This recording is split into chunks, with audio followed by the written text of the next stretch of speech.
Christmas. Salut à tous les amis, nouvelle vidéo critique et cette fois-ci sur la nouvelle série Marvel Hawkeye dont le premier épisode est sorti le 24 novembre sur la plateforme Disney+, produite par Marvel Studios. La série est dans la continuité du Marvel Cinematic Universe, donc si vous avez vu Avengers Endgame et Black Widow, car on voit Clint Barton et certains personnages qui sont en lien avec Black Widow, et vous pourrez regarder la série tranquillement. Je vous ai pas mal embêté sur la série Marvel Hawkeye, suite à ma vidéo qui date un peu sur le jeu vidéo Marvel Avengers, quand je vous ai parlé des DLC de Hawkeye et de Kate Bishop. Et maintenant qu'elle est enfin sortie, cette série, je pourrais vous donner mon avis. Et cette série lancera aussi pas mal de personnages de l'univers Marvel dans le MCU. Et donc je vais vous les présenter dans cette vidéo. Quel plaisir de revoir Jeremy Renner dans le rôle de Hawkeye, car pour moi c'est un excellent acteur. Je l'ai découvert pour la première fois dans le film Des Mineurs.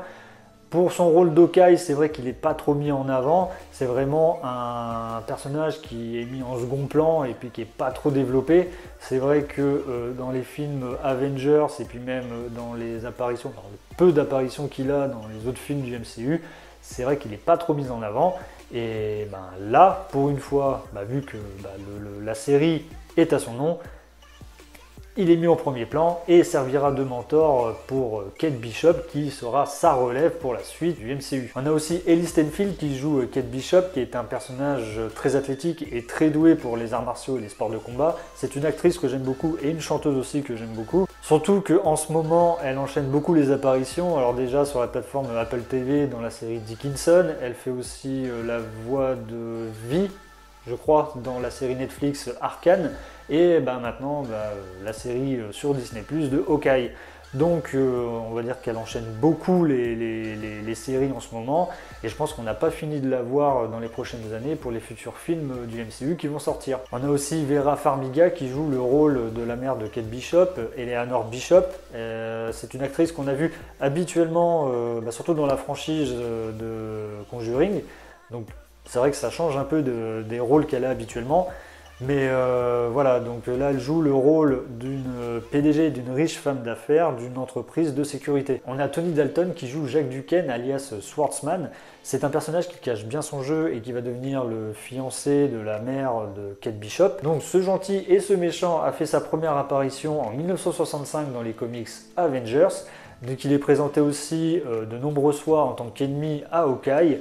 Donc je vous laisserai regarder la série pour voir si Marvel a fait de ce personnage un gentil ou un méchant, mais en tout cas c'est un personnage très mystérieux. Il y a Echo, un tout nouveau personnage qui rentre dans le MCU et qui a son propre épisode pour la présenter. Elle est d'origine amérindienne, c'est un personnage handicapé et sourd, ça ne l'empêche pas d'être une excellente combattante, et elle est à la tête du gang des Survettes. Ça a été annoncé aussi qu'elle aura une série à son nom lors du D23. Donc on va voir ce que ça va donner avec ce personnage dans cette série, et on verra quelque chose d'inédit, surtout dans une série ou un film de super-héros, de mettre un personnage avec un handicap en personnage principal. Ça va changer de nos habitudes. Après on verra ce qu'ils vont faire avec, si c'est très bien fait. Dans cette série on suit Kate Bishop, une jeune femme championne de tir à l'arc, d'escrime et de judo, surtout fan d'Hawkeye depuis les événements de 2012 avec le premier Avengers. Et on suit aussi Clint Barton suite aux événements d'Avengers Endgame, qui a retrouvé sa famille suite au snap. Clint Barton apprendra à Kate Bishop à devenir une justicière sans super pouvoir, et tous les fans des comics sauront qu'elle deviendra un Avengers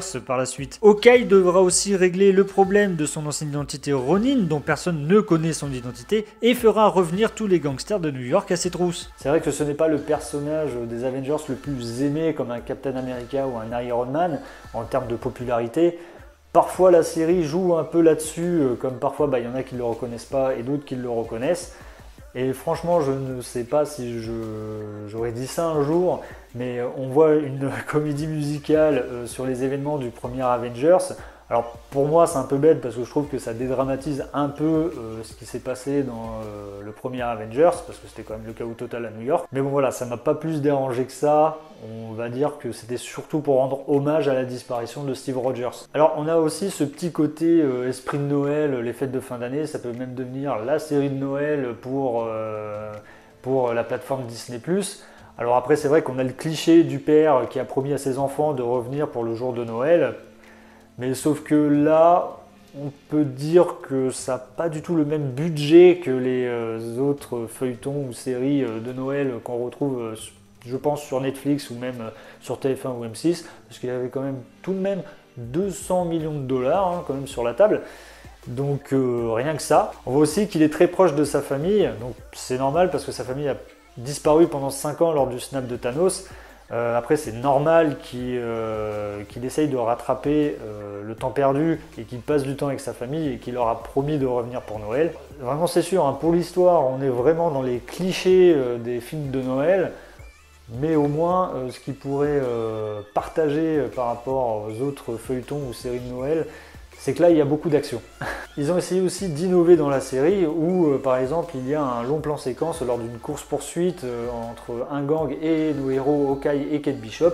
Par exemple la caméra est à l'arrière de la voiture et nous montre nos personnages, nos héros devant et aussi ce qui se passe derrière la voiture, tout en faisant des rotations comme ça, je crois 4-5 fois. Et ensuite sort la caméra pour filmer Kate Bishop en train de tirer. Ça donne une certaine fluidité dans la scène et c'est très très intéressant. Et aussi on nous montre un petit peu plus en avant certains handicaps. Déjà que ça a été montré dans la série The Eternals avec le personnage, je ne me souviens plus du tout comment elle s'appelle, mais le personnage qui est muet. Et aussi dans la série Hawkeye maintenant on nous montre Clint Barton qui a des problèmes d'audition, donc il est obligé d'avoir un appareil. Et aussi le personnage Echo qui entre dans la série, qui est un personnage, je crois, qui est déjà handicapé parce qu'elle doit avoir une jambe en moins et elle est sourde et muette, donc elle sait lire sur les lèvres, etc. Donc c'est pas trop dans le forcing, donc ça c'est plutôt cool parce que c'est pas vraiment dans le style ah regardez on a des personnages handicapés, nous on est tellement bien, ah là là Disney c'est génial. Donc pour moi c'est plutôt bien amené et c'est pas trop dans le forcing. Donc c'est plutôt une bonne chose pour Marvel. Et aussi dans cet épisode 3, j'ai trouvé quelque chose de très intéressant. C'est juste après que Hawkeye perde son appareil auditif, du fait qu'il est malentendant, et bien à un moment il y a un plan fixe lorsqu'il parle avec Kate Bishop. Et bien avec ce plan fixe, on nous montre la solitude d'Hawkeye parce que tout autour de lui est flou. Donc aussi ça peut nous montrer la solitude qu'éprouve un malentendant dans ce vaste monde. On retrouve aussi Yelena qui est la sœur de Black Widow, toujours jouée par Florence Pugh, qu'on a déjà vu dans le film Black Widow, dont elle est envoyée pour tuer Hawkeye pour le meurtre de sa sœur, mais à tort. On va dire que l'épisode 5 lui est dédié car on voit ce qui se passe pendant ce laps de temps entre le sauvetage de toutes les veuves et le snap de Thanos. Ça donne encore une fois une certaine profondeur pour le personnage et ça la développe encore plus dans cette série. Donc on ressent vraiment sa soif de vengeance pour le meurtre de sa sœur.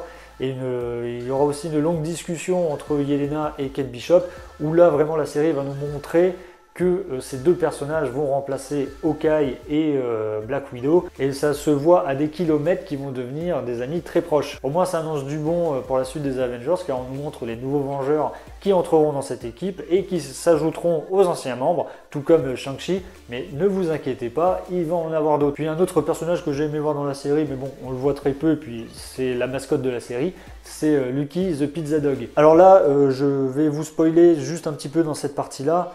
Ceux qui ne veulent pas voir la partie, ne vous inquiétez pas, je vais vous mettre le timecode sur la vidéo.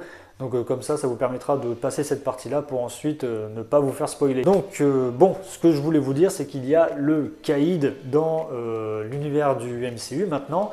Et il ne fait pas un caméo tout claqué comme celui de Daredevil dans Spider-Man No Way Home.